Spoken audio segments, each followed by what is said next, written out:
Pete Rose is arguably the highest profile ban that MLB has ever given out. He's the all-time MLB hits leader with 4,256 hits over his 24-year career, along with a .303 batting average, 118 OPS plus, and 79.6 career WAR. He was also a core part of the Cincinnati Reds' Big Red Machine, winning 2 of his 3 World Series titles with them. In 1989, while managing the Reds, there were rumors that he had been betting on baseball and he was informally questioned by MLB. In April 1989, Sports Illustrated released a cover story claiming that Rose had bet on MLB games in March of that year. Further investigation revealed that Rose had placed bets on 52 Reds games in 1987 while he was managing the team, although there was no evidence to show he bet against them. Rose denied all allegations, but voluntarily accepted a permanent place on baseball's ineligibility list in August of 1989. 2 years later, the Hall of Fame voted to exclude individuals that were on the ineligibility list, which Rose said he didn't expect when he agreed to be placed on the list. Rose, his family, and fans petitioned for years to remove his name from the list, claiming the punishment had outweighed the crime. The petitioning was unsuccessful until 2025, when Commissioner Rob Manfred changed the ineligibility list to remove players after their death. Rose died in September 2024, and in 2027 he can be considered by the Veterans Committee for the Hall of Fame. Roberto Alomar is a Hall of Fame second baseman, considered by many to be one of the best at his position of all time. During his 17-year career, he slashed 300, 371, and 443 with an OPS plus of 116. He has multiple career accolades, including 12 straight All-Star appearances from 1990 to 2001, 10 Gold Glove awards, was the ALCS MVP in 1992, as well as 2 World Series wins in 1992 and 1993 with the Toronto Blue Jays. He also made MLB history when he became the first player to be both in the Hall of Fame and on MLB's permanent ineligibility list at the same time. In 2021, Alomar was banned from MLB after an investigation into allegations of sexual misconduct in 2014. A woman on the Blue Jays staff made the claims and was preparing a lawsuit against Alomar, the Blue Jays, and MLB when the decision to ban him was made. In an effort to distance themselves from Alomar, the Blue Jays removed his name from the Rogers Center and unretired his number, giving it to pitcher Jordan Hicks in 2023. Jurickson Profar has had a solid 12-year career in the majors, but his best season by far was in 2024, where he slashed 280, 380, and 459 with a 134 OPS plus. He also hit a career best 24 home runs and 158 hits, earning himself his first All-Star appearance and Silver Slugger award. It seems like he could be entering some strong years, and in January 2025, he signed a 3-year, $42 million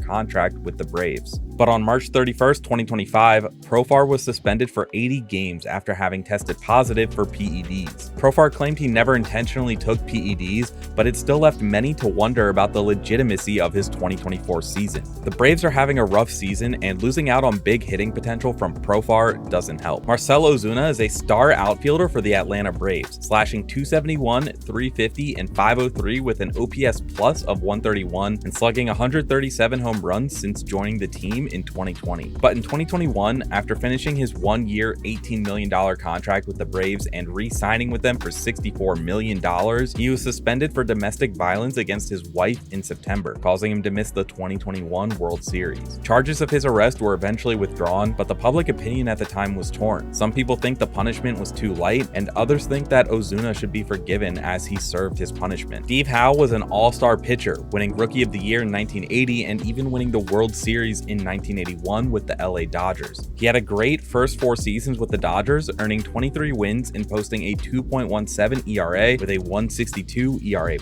But Howe dealt with substance abuse issues throughout his entire career. In 1984, he received his first suspension, causing him to miss the entire season. In 1985, after multiple issues with playing for the Dodgers, including missing a game, he was released and signed by the Twins, where he would miss another 3 games that same year due to a recurring substance abuse problem. In 1986, he was suspended 2 more times for testing positive for coke, and the problems continued through 1991 when he was arrested on coke-related charges. In 1992, he was permanently banned by Commissioner Fay Vincent, but after appeal, he was reinstated and played with the Yankees until 1996. His last great season was in 1994, where he earned 15 saves and a 1.80 ERA as the Yankees closer. Over his 17-year career, Howe was suspended a total of 7 times and was never able to recover from his substance abuse issues. Benny Koff made his professional professional debut with the New York Highlanders, the team that would eventually become the Yankees of today. But Kolff really started to stand out when he began playing in the Federal League, a short-lived third professional level league. While in the Federal League, Kolff batted .357 with 376 hits and 20 home runs in 290 games. This earned him the nickname of Ty Cobb of the Feds. A few years later, while playing for the New York Giants after the Federal League dissolved, Kolff and his brother were accused of stealing a car and then selling it. At the end of 1920, he was traded to the International League, and as he was going to return to the Giants in 1921, he was suspended by Kennesaw Landis. The case was resolved and Kolff was acquitted, but Landis refused to reinstate him, claiming the trial revealed serious questions about his character that would jeopardize the integrity of baseball if he were to be allowed to play again.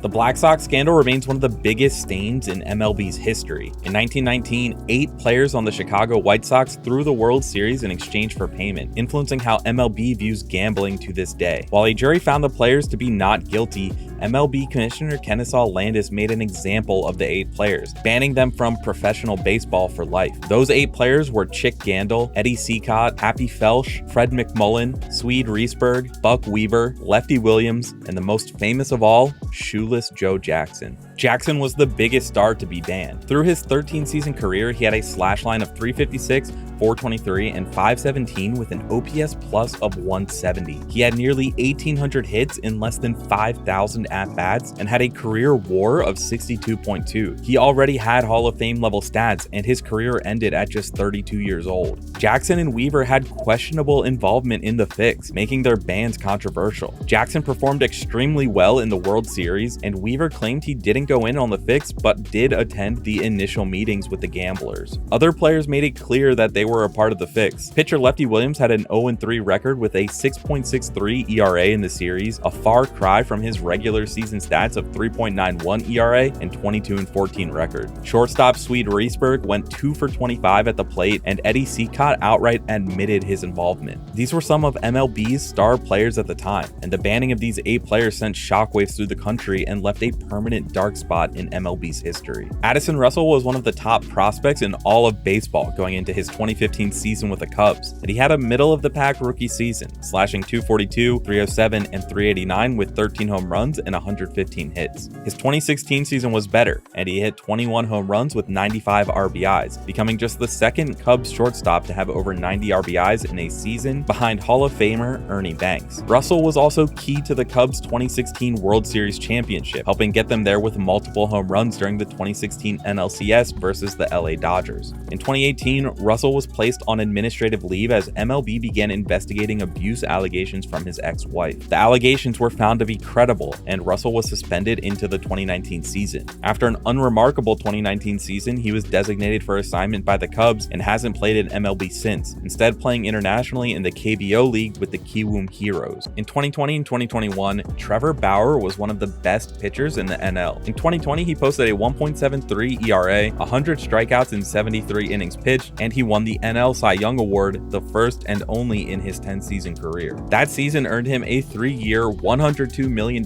contract with the Dodgers. And his 2021 season was strong, with an 8-5 record, 2.59 ERA, and 163 ERA plus in his first season with the Dodgers. Bauer was already known for his abrasive personality, but during the 2021 season, it went to another level. Bauer was accused of sexual assault by 2 women, and MLB began its investigation. In April 2022, he was suspended for 2 full seasons without pay due to violating MLB's domestic violence policy. He appealed the suspension, reducing it to 194 games, but the Dodgers still opted to designate him for assignment in 2023. Despite the investigation from MLB, no criminal charges were ever filed against Bauer, with the LA County DA office citing a lack of evidence. He sued one of the women for defamation, leading to a settlement with no party admitting wrongdoing. He sued her again in 2024 for breaching the settlement, and in 2025 he was awarded $300,000 from her. In March 2024, one of the other women who accused him of assault was charged with defrauding him. While Bauer's name has seemingly been cleared by the justice system,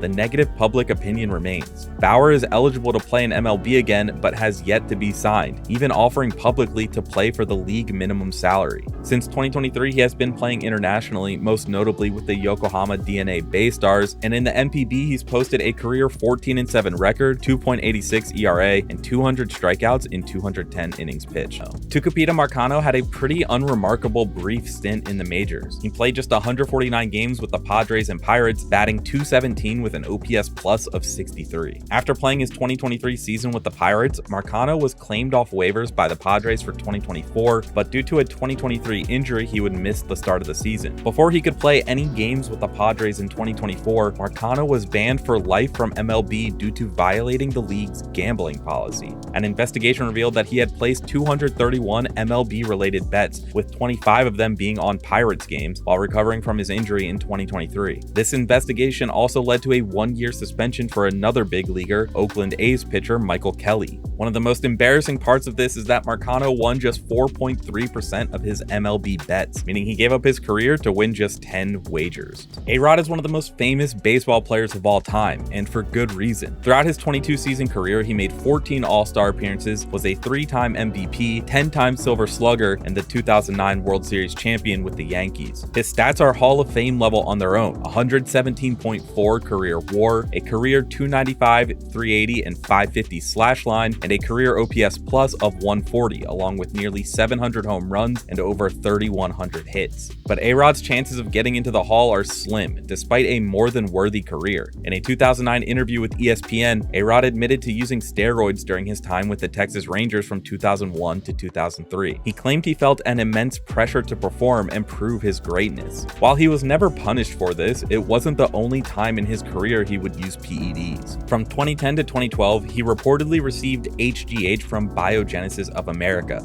an anti-aging company. After an investigation in 2013 linked him to the company, he was suspended by MLB for 211 regular season games. Rodriguez appealed the suspension, claiming he never used HGH, and while under appeal, he was allowed to play for the rest of 2013. Ultimately, the decision to suspend him was upheld in January 2014, causing him to miss the entire season. He came back to play in the 2015 and 2016 seasons, his last before retiring. Fernando Tatis Jr. has become a superstar for the Padres, making his debut in 2019 at just 20 years old. In his rookie season, he slashed .317, .379, and .590 with an OPS plus of 154, putting him 54% better than the average hitter. In 2021, he ended his first full season with 42 home runs, which led the NL, with an OPS plus of 166, and it was clear he was going to be the face of the franchise for the Padres. But in 2022, he underwent surgery for an alleged motorcycle accident that happened in the offseason. Tatis was expected to return within 3 months, but before he could make his MLB comeback, he tested positive for clostebol, an anabolic steroid and known PED. He claimed that it was used for ringworm treatment, but this drew skepticism. As a result, MLB suspended Tatis for 80 games, causing him to miss the entire 2022 season between his injury and suspension, as well as Adidas dropping their partnership with him. He made his comeback in 2023, and while he's still reaching all-star levels, he hasn't reached his same peaks from before his suspension.